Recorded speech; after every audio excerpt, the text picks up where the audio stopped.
कभी भी पलट सकता है, किसी भी समय। 20 साल आपने संगतों में समय दिया, प्रार्थनाएं की, गुरु महाराज के साथ लगे रहे, लेकिन एक ही बार में ऐसे मन ने धोखा दे दिया कि भाई आप पलट गए, आप वहीं गाली गलौज करने लग गए, आप बुरा भला बोलने लग गए।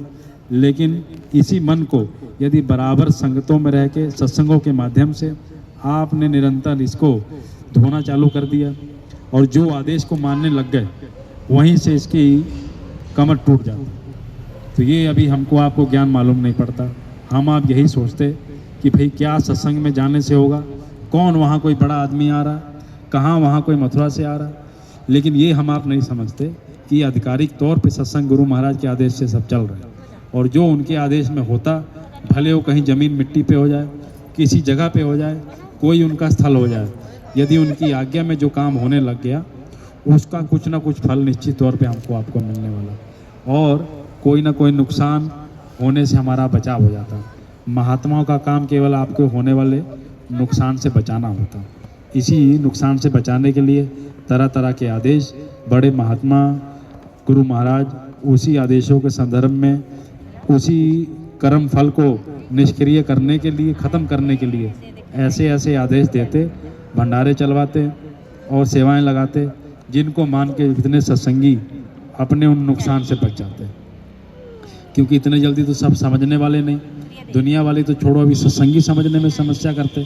कि कैसे इसकी चीज़ को मान लिया जाए। क्योंकि विचार, मन इतना तेज है कि जो लगातार आ रहे उनको समस्या आ जाती, और जो कभी कभी आ रहे वो तो कितनी दूर निकल गए कि भाई सत्संग में हम क्या समझ पाएंगे। लेकिन इसको समझने के लिए, जानने के लिए केवल उस छत्र छाया में आना जरूरी है। क्योंकि याद समझ लो, यदि कहीं बारिश हो रही और आप किसी छतरी में बैठ गए तो भले बारिश होती रहे, लेकिन आपकी रक्षा हो जाएगी, आप गीले होने से बच जाओगे। लेकिन यदि बारिश के समय में आपने बिना छाता के घूमते रहे तो बारिश के कारण गीला होना आपका निश्चित है। तो ये दया बराबर बरस रही, इसको लेना ना लेना हमारे आपके हाथों में होता। ये मन इतना चंचल है कि भाई तरह तरह की बातें उठा देगा कि भाई इसको करने से क्या होगा, इसको। लेकिन धैर्य लाना बड़ा जरूरी है। ये धैर्य किसी बाजार में आसानी से मिलने वाला नहीं, ये केवल सत्संग के माध्यम से नीचे उतरता। और जब आप ये समझ लो कि जो हुजूर महाराज जी ने कह दिया, हमको जब उसी को मानना है, तब किसी तरह की समस्या, दुख, तकलीफ़ें हमको आपको आने वाली नहीं। क्योंकि हमने आपका साक्षात इसका उदाहरण देखा, हमने आपने सब देखा कि क्या 4-5 सालों में हुजूर महाराज जी के केवल आदेश पर मानने से इतनी बड़ी जिम्मेदारियाँ, इतने बड़े भंडारे की जिम्मेदारियाँ हम आपके नाम पे गुरु हुजूर महाराज जी ने दे दी। तो केवल उनके आदेश में चलने का इतना बड़ा लाभ हमको आपको मिला। तो ये हमको आपको समझना चाहिए कि भाई ये जिम्मेदारियाँ, सेवाएं जो मिली हैं, ये उनके आदेश से मिली, और जब तक ये मिली हैं, इसको हमको बड़े तरीके से जिम्मेदारियों से निभाना है। पूरे भारतवर्ष में किसी के पास ये जिम्मेदारियाँ नहीं कि युवा संगत में जाके अपना भोजन भंडारा चला ले और वहाँ उन संगतों को भोजन भंडारा खिला ले। ये केवल पंजाब संगत के नाम पे भोजन भंडारे की व्यवस्था दी गई, इतनी बड़ी छूट दी गई कि आप सभी की जिम्मेदारी ये बात बनती। तो हम आप सभी से प्रार्थना करेंगे कि जितने कार्यक्रम होते हैं, अपने हिसाब से अपनी अपनी सेवाओं का, और जो आदेश मथुरा से आता उसको मानते हुए, उन्हीं आदेशों का पालन करते हुए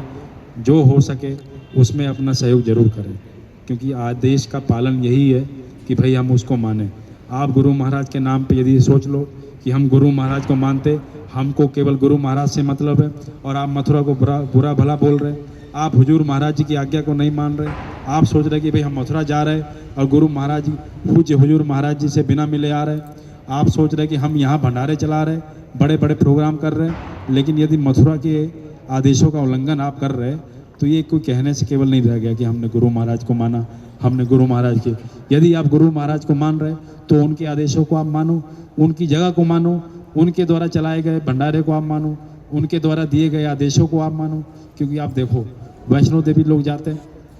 माता का ये आदेश हो गया कि भाई जो इस भैरव की गुफा से आएगा, जो यहाँ दर्शन करेगा, उसी की यात्रा सफल मानी जाएगी। आप भले चले जाओ, आप जाके केवल उनकी माता के दर्शन करके निकल आओ, लेकिन यदि भैरव की गुफा के आपने दर्शन नहीं किए, उस जगह से आप नहीं गए, तो ये माता का वरदान था कि भाई जो आप तुम्हारे दर्शन करेगा, जो इस गुफा से निकलेगा, उसी की ये यात्रा, उसी के दर्शन सफल माने जाएंगे। तो ये एक वरदान हो गया कि भाई ये चीज़ है, आदेश का पालन हो गया। अब गुरु महाराज ने कह दिया कि आगे हुजूर महाराज इस काम को देखें,